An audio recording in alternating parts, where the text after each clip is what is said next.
Scott Bernstein, founder of the Center for Neighborhood Technology. We help communities identify and capture the economic value of the more efficient use of energy, water, transportation, and land. We were asked by the city of Albuquerque to estimate the benefits of building out the ART, the Bus Rapid Transit along Central Avenue, and we were asked to focus in particular on the cost of living impacts of having better mass transit with more accessibility to the region's job centers.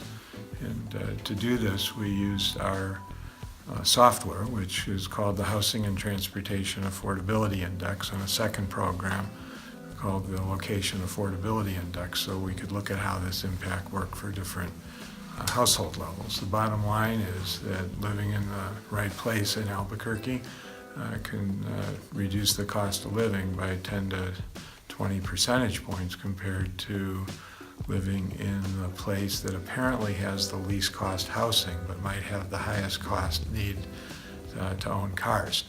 People who live in places where housing costs are really low tend to find that there's a hidden extra in having to own too many cars and drive them too often. So what we did was we looked at maps like this one right here. So in this map, what we've done is we've colored in every census block group in metropolitan Albuquerque, and we've highlighted Central Avenue, and then we've looked at, in this case, median income households, those earning $48,000 per year. We find that the average housing cost is 28% of income, which seems affordable since the official guideline is keeping those costs at 30% or less of your income. But we also found that the cost of transportation on average for median income families in Albuquerque is another 23% of income. So the sum of those two, 28 and 23, is 51% of income. Over half of income goes to pay the combined cost of housing and transportation. If you were living along the Central Avenue corridor today, in general, you can keep the sum of those two costs below our recommended level of 45%. You can get it in some cases down as low as 33% because having frequent, reliable transit allows you to get by with one less car per household and driving many fewer miles per year. So the value of the ART in that regard is to give you this hidden benefit and make it real.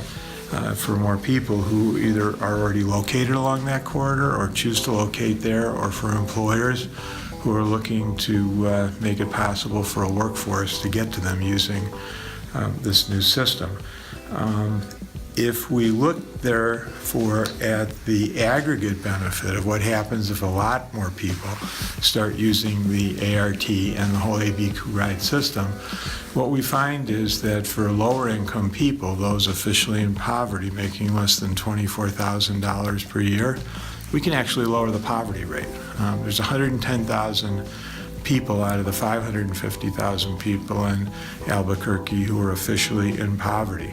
If we could reduce that amount by 25%, that would be 26,000 people fewer in poverty. And we might get 6% of that by improving the frequency of transit so that more jobs are accessible in a 30-minute trip or less. We might get 3 times that by assuring that 10% of the 10,000 jobs that will arrive along Central Avenue in the next 10 to 20 years are targeted to the poor, and we might get that much again because something like 15,000 households will be spending 10 to 15% less of their income on transportation, and therefore have it available as if it was extra income.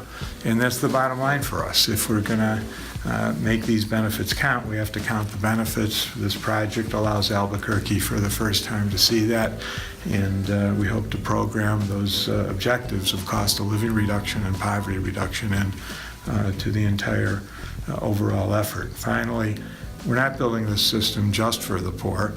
It will be usable by everybody. The ART is modern, world-class mass transit, and we hope to see more and more people of broader incomes start to use transit and accrue those benefits as well.